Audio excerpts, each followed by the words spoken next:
विषय वस्तु अपनी प्रार्थना की चल रही थी।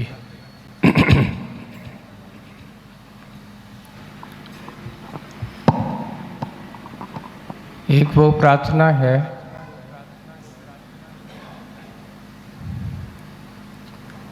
जो संसार के विषय भोगों की कामना को लेकर के कर रहे हैं।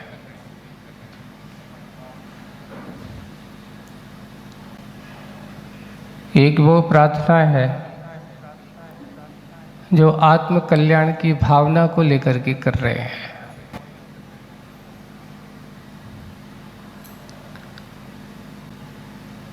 देखिए, एक भोगों की प्रार्थना है और एक भोगों से परे हो गए अपने आप के उपयोग की प्रार्थना का समय।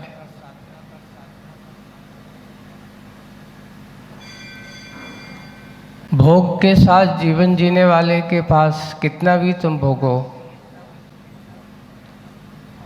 कभी उसका समापन आता है? नहीं आता। लेकिन हम थोड़े से इन भोगों से परे होकर के, अपने आप की भावनाओं से परे होकर के, अपनी भावनाओं से युक्त होकर के, परे होकर के नहीं, युक्त होकर के एक प्रार्थना करते हैं। हे भगवान, मेरे जीवन काल में मैंने ना जाने कैसे कैसे भोगों को उपभोग किया है, कितनी बार इन भोगों को भोगा है, कितनी बार इन भोगों से अपने जीवन का पूरा जीवन लिसके लिए लगा दिया है, लेकिन आज तक मैं अपने आप को संतुष्ट क्यों नहीं कर पाया हूं?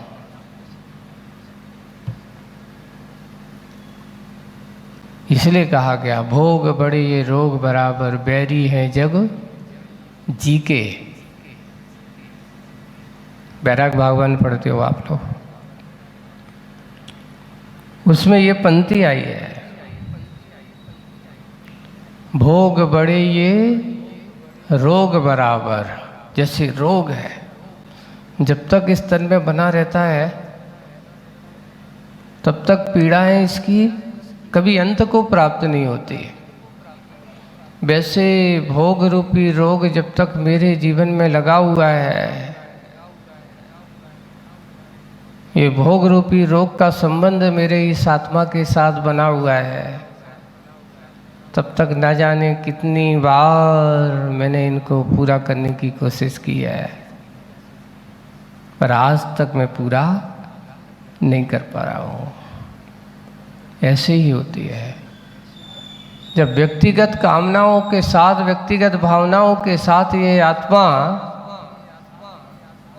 जीवन जीने की कोशिश करता है, तो उस समय मात्र अपना दिखता है, दूसरे की दिखाई नहीं देती।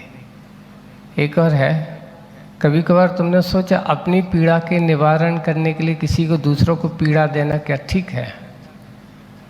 हमें तो क्या मतलब, हमारी पीड़ा दूर होना चाहिए। दूसरों को पीड़ा हो रही हो तो वो धर्मात्मा का स्वरूप हो ही नहीं सकता। वो तो ये सोचता है कि किसी कारण से, किसी मेरे कारण से अगर मेरे थोड़ा दुख सहन कर सकूं कर लूँगा, लेकिन मेरे कारण से किसी को दुख हो, ये धर्मात्मा का स्वभाव हो ही नहीं सकता। धर्मात्मा हमेशा एक ही भावना करता है कि भगवान, मेरा धर्म ध्यान तो हो ही, लेकिन किसी भी जीव को कोई कष्ट ना हो, किसी को कोई तकलीफ ना हो, मेरे कारण से कोई दुखी हो, ये मुझे मंजूर नहीं है। बन सके तो मैं उनका क्या कर सकूं? सहयोगी बन सकूं, धर्म ध्यान कर सकूं, धर्म ध्यान में उसका कारण बन सकूं। आज की कविता आचार्य श्री की बहुत मायना रखती है।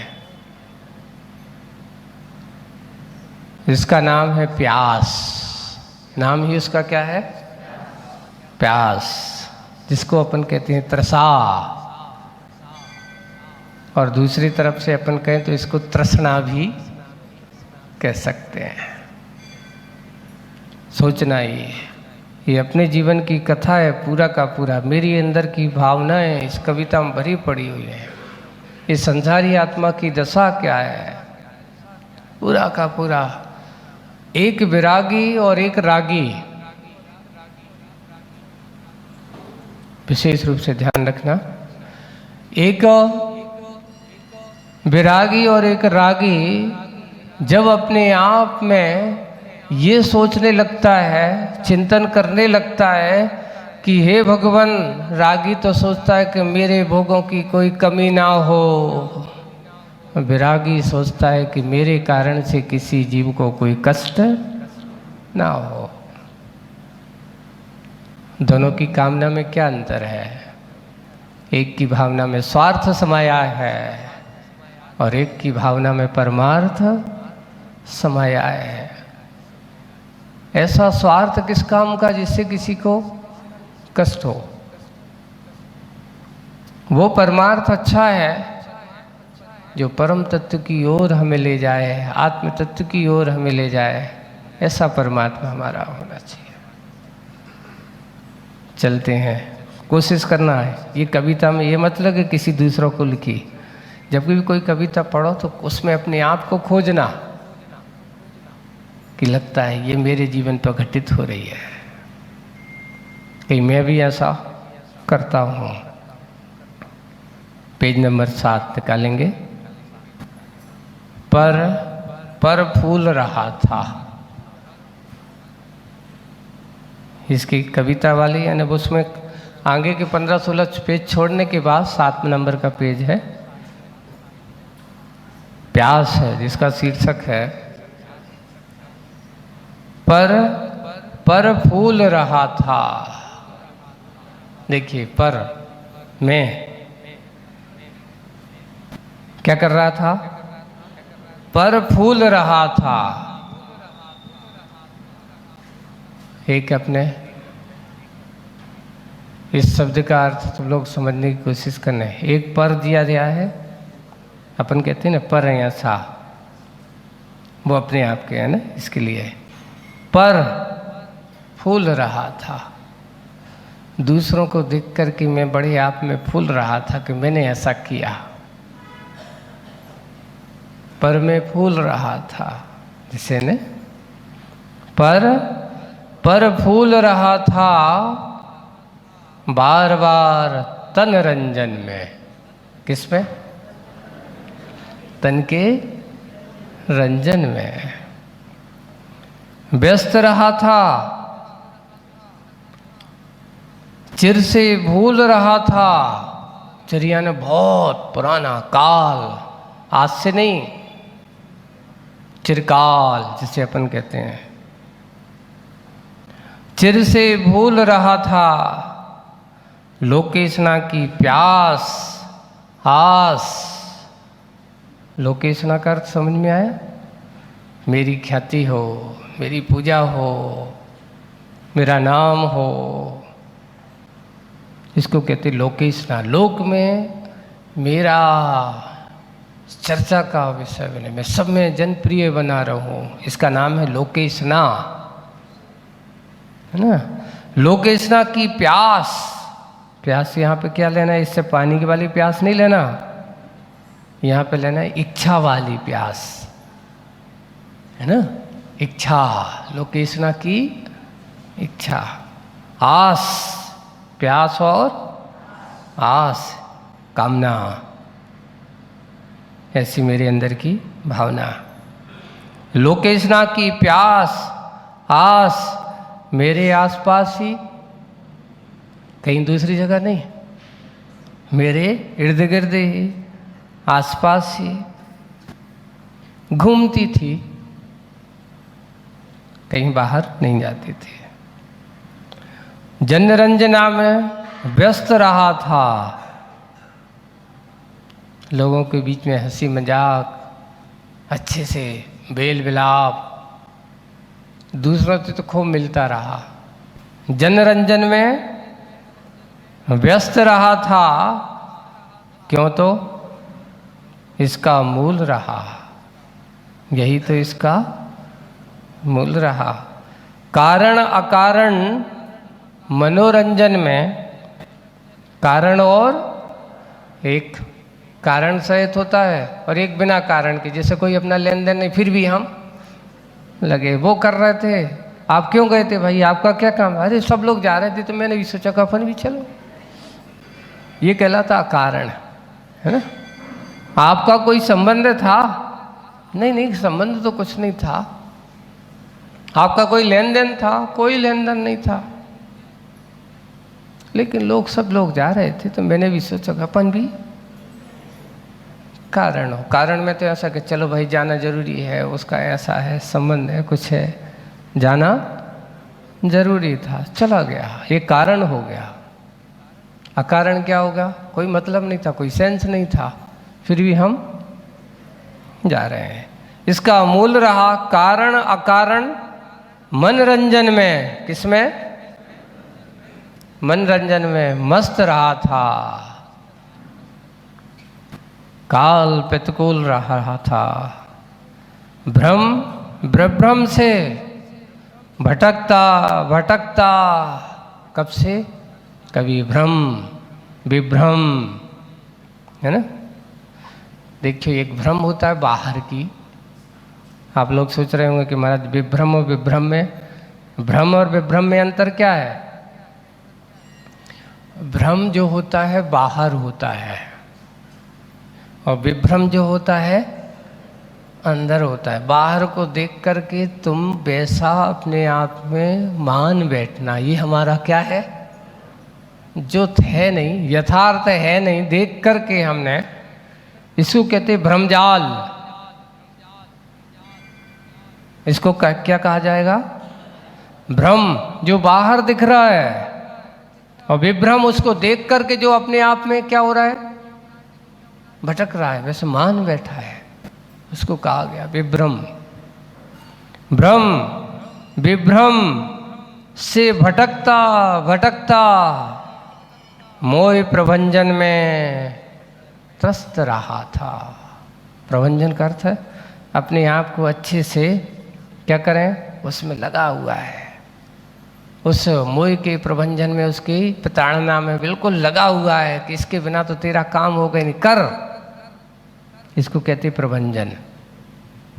उसके भजने में लगा है, मोह के कार्य में ही लगा हुआ है, उसको कहा प्रभंजन।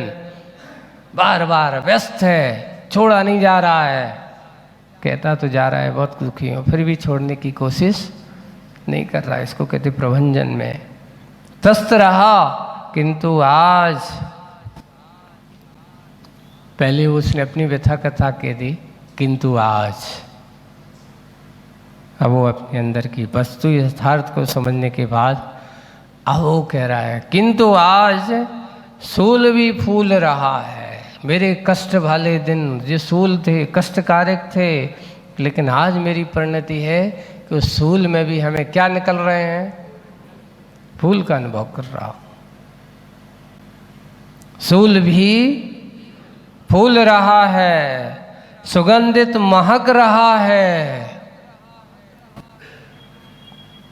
निराग निरंजन में। किसमें? राग निरंजन में नहीं, राग रंजन में नहीं, निराग। जहाँ से निराग किसे कहते हैं? निगता रागा इति निरागा।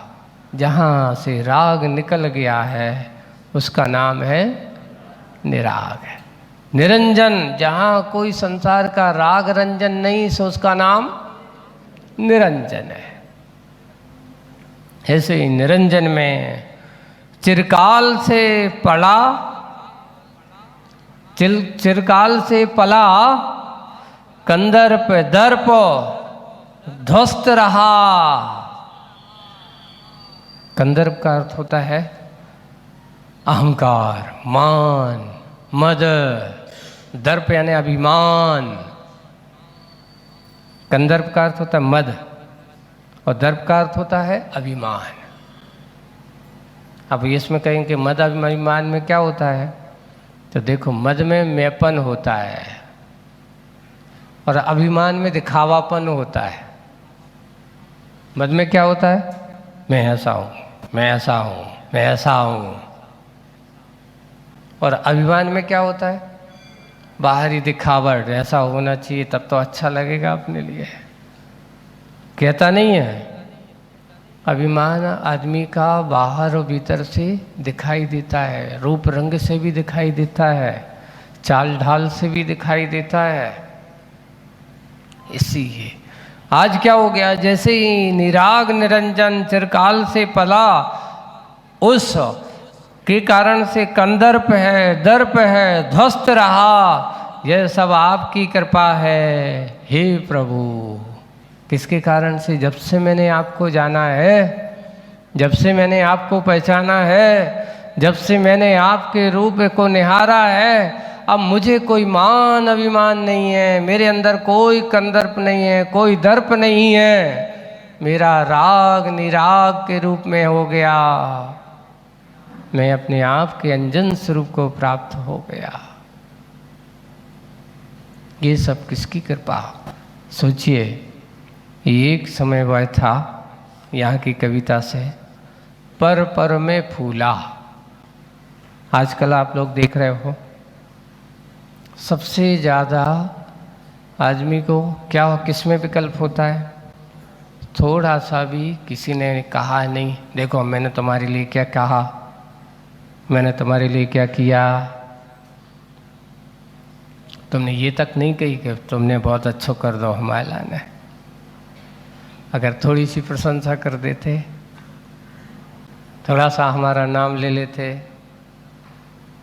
तो हो ये रहा है कि उसने मेरा नाम नहीं लिया, इसलिए मुझे बहुत गुस्सा है। ये कहलाता है पर। अरे ये बताओ, एक बहुत अच्छा है, अगर उसने तुम्हारा नाम नहीं लिया तो क्या तुम्हारा नाम छोटा हो गया? हाँ नहीं महाराज, थोड़ा सा। अच्छा ये कि ये बताओ, अगर तुम्हारा नाम कोई भी एनीबॉडी कोई भी है और ऐसे अनेक नाम, तुम्हारे नामधारी अनेक हैं,